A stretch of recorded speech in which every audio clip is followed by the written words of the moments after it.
Bonjour, bienvenue sur ma chaîne. Aujourd'hui, je vais faire un pudding protéiné au chocolat. Donc, c'est une autre recette qui m'a été recommandée par Edith. C'est une recette de Maria Emmerich, donc la même qui avait fait les crêpes protéinées que je vous ai présentées il y a quelques semaines. Donc, la crêpe qu'on fait cuire dans une poêle en fonte au four. Donc, Edith m'a souvent parlé de la recette de pudding au chocolat, mais je ne l'ai jamais essayé encore, parce qu'à chaque fois qu'Edith m'en parle, j'arrive à la maison très motivée de l'essayer, mais dès que je commence à lire les ingrédients, j'ai comme un blocage qui se fait, parce que le premier ingrédient, c'est des œufs à la coque. Donc, c'est 10 œufs cuits durs. Donc, j'ai beaucoup de difficultés à imaginer comment on peut faire un pudding au chocolat avec des œufs cuits durs. Mais bon, je vais l'essayer. Donc, aujourd'hui, je vais faire une demi-recette pour pas gaspiller au cas où que j'aime pas ça. Mais j'espère que je vais aimer ça parce que les macros de ce pudding-là sont vraiment là, très intéressantes. Donc, ça pourrait être une belle option pour ajouter des protéines à mon déjeuner. Parce que là, présentement, pour ajouter des protéines à mon déjeuner, bien, je prends surtout des shakes de protéines. Que si le pudding est bon, mais ça serait une façon plus naturelle d'avoir plus de protéines à mon déjeuner. Parce que pour chaque portion d'une demi-tasse, ça va contenir 22 g de lipides, 3 g de glucides nets et puis 14 g de protéines. Donc, c'est vraiment là, très intéressant. Donc, je m'installe et je vous reviens dans quelques secondes.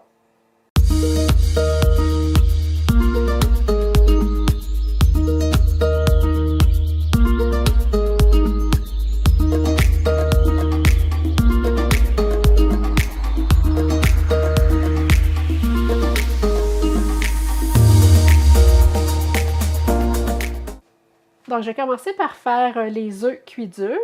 Moi, j'utilise toujours l'Instant Pot pour le faire parce que moi, j'ai mes poules et puis lorsqu'on fait des œufs à la coque avec des œufs très frais, malheureusement, c'est très difficile de les éplucher. Donc, la coquille colle beaucoup à l'œuf. Donc, même si j'ai essayé tous les trucs là, avec le sel, le vinaigre, il n'y a rien qui fonctionne.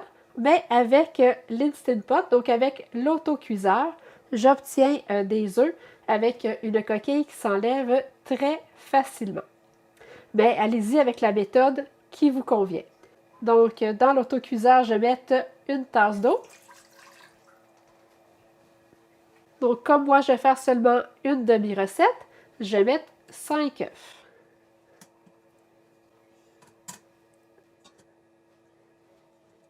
Donc, moi, ici, j'ai un bouton œuf.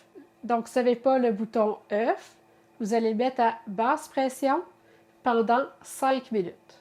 Donc, dans le fond, vous allez appuyer sur manuel, mettre la pression la plus basse et puis mettre 5 minutes. Donc, dès que le temps est terminé, je vais tout de suite relâcher la pression.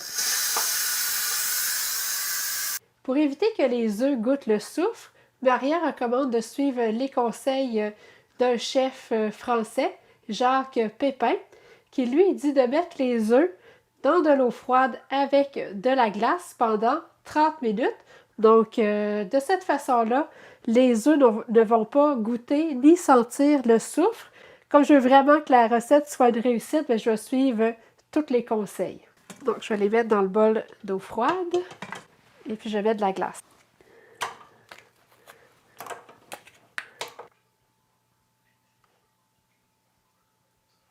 Donc, la coquille s'enlève vraiment là, très facilement lorsqu'on les fait cuire à l'autocuiseur. Je vous dis, ça vaut vraiment la peine.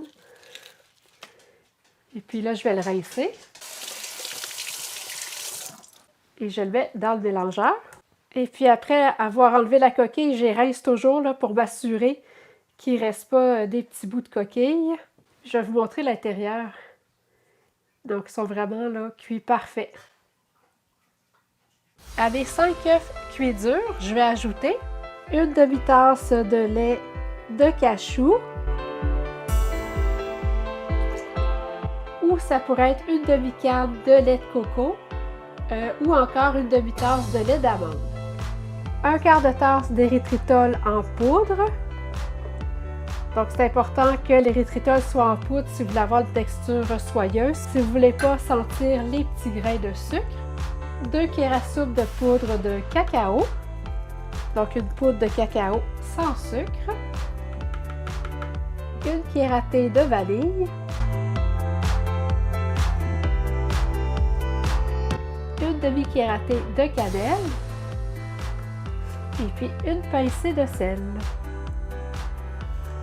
Donc, je vais brasser tout ça.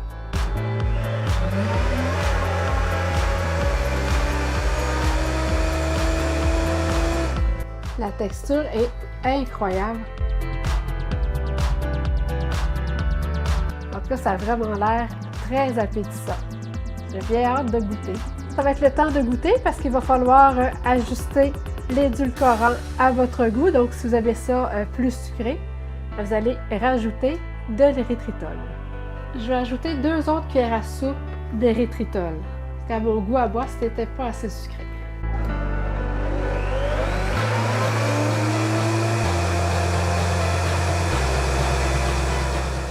Je vais vous remontrer la texture du pudding au chocolat. Donc là, je l'ai laissé refroidir au réfrigérateur. Je pense qu'il va être meilleur froid. C'était très bon tantôt aussi, mais il y avait quand même un petit goût très très léger d'œuf. Mais je pense qu'une fois bien refroidi, ça devrait être mieux. En tout cas, la texture est vraiment belle, c'est tellement soyeux. Comme j'ai remplacé le lait de coco en boîte par du lait de cachou, donc ça va être la même chose si vous utilisez du lait d'amande. Les valeurs nutritives vont être un peu différentes de celles du pudding original de Maria. Donc, vous devriez obtenir 3 portions d'environ une demi-tasse. Et puis, chaque portion va contenir 10 g de lipides, 2 g de glucides nets et puis 11 g de protéines.